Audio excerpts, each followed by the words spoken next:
Hello students, in last class we discussed about living world chapter. In that we seen what is the characteristic feature of living organisms and what is life and what will be the growth. So today here we are going to discuss about the remaining part, that is the remaining attribute of living organisms. So first we start up with reproduction. Reproduction. It is the biological process by which a new individual organisms, that is offspring, are produced from their parent. Reproduction is a fundamental feature of all known life.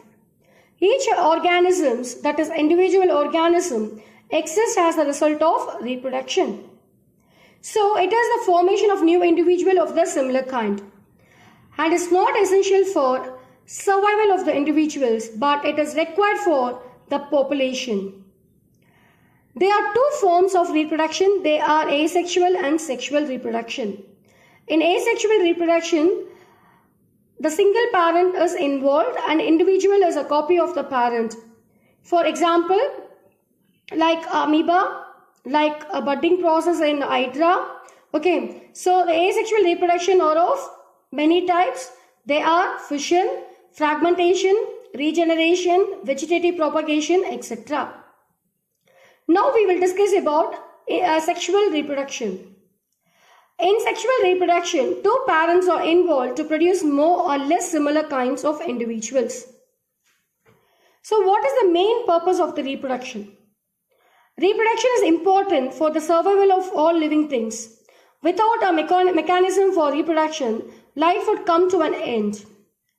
So there are two types of reproduction we learned in elementary grades, that is asexual and sexual. In unicellular organisms, growth and reproduction are synonyms.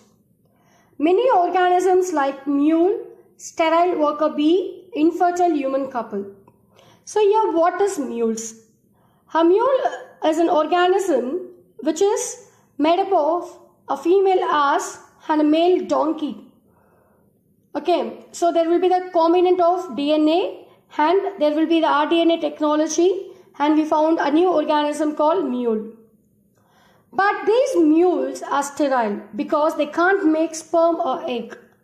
They have trouble making sperm or egg because the chromosomes does not match up well.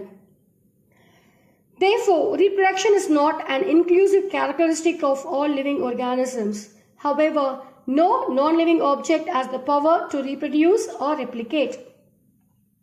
So here I shown some of the examples for asexual reproduction. Conidia formation in Penicillium. Budding is a process which can seen in yeast. Fragmentation, asexual reproduction process seen in Spirogyra, and regeneration process taken place in Planaria. So this will be the types of asexual reproduction which I shown in this slide.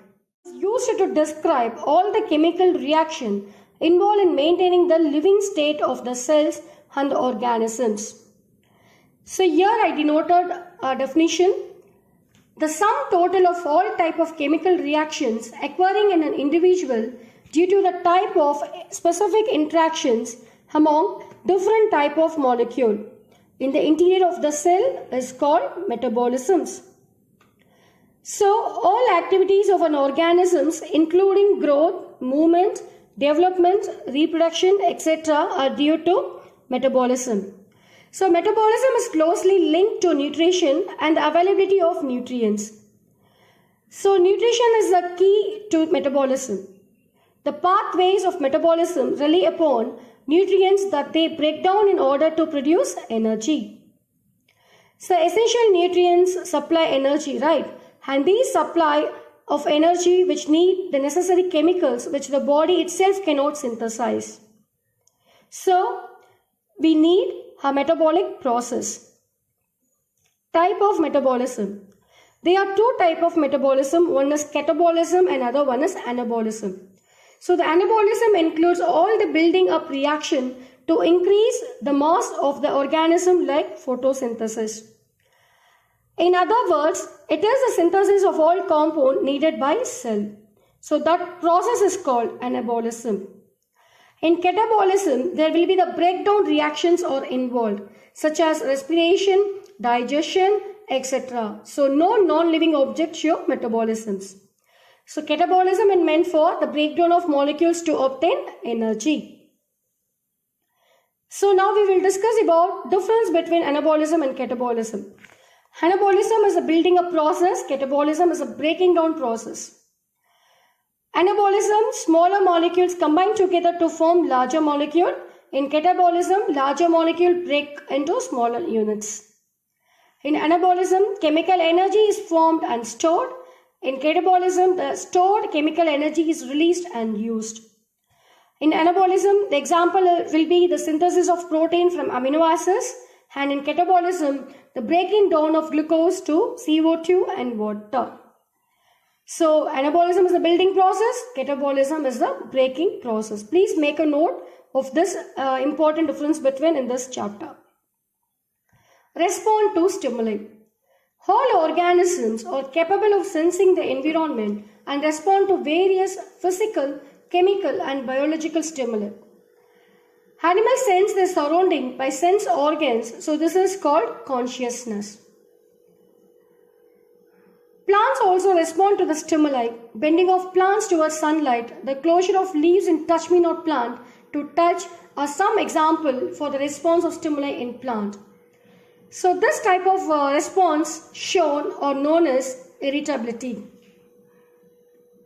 Consciousness. Okay, what is consciousness? See, I am speaking, you are listening.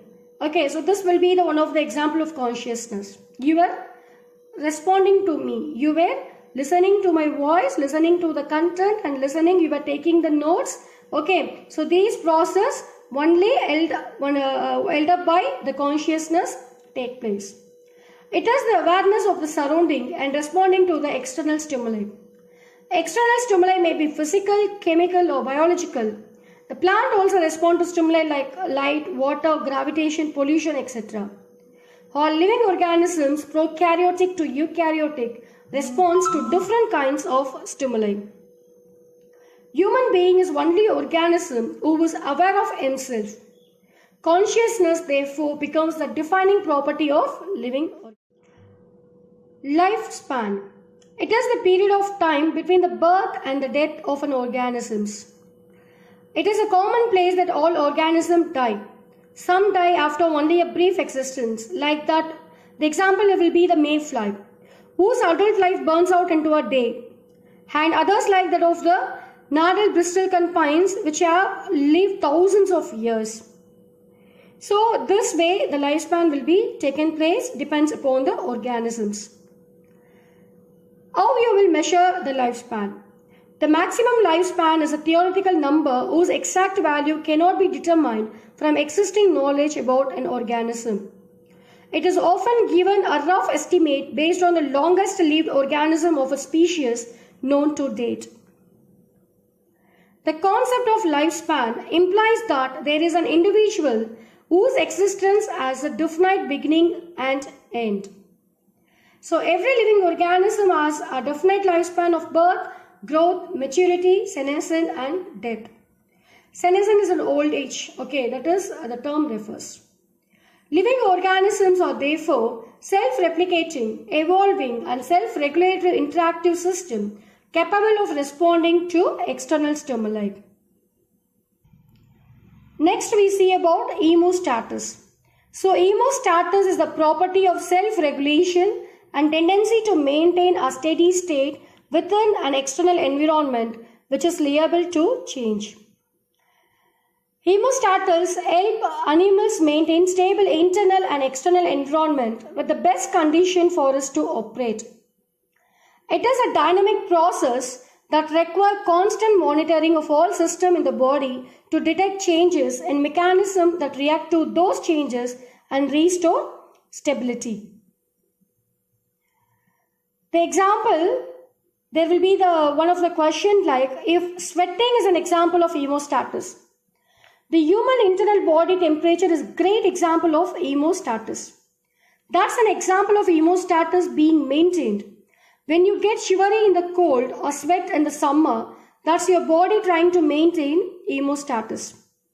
So glucose is the most basic form of sugar and the only type the body can use directly. Then what happens if hemostasis is not maintained? If hemostasis is disrupted, it must be controlled or a disease may result. Your body system work together to maintain balance. If that balance is shifted or disrupted and this hemostasis is not maintained, it is an essential for the living organisms to maintain internal condition to survive in the environment. Movement, nutrition, respiration and excretion are also considered as the property of living things. So thank you students. We will continue in next class.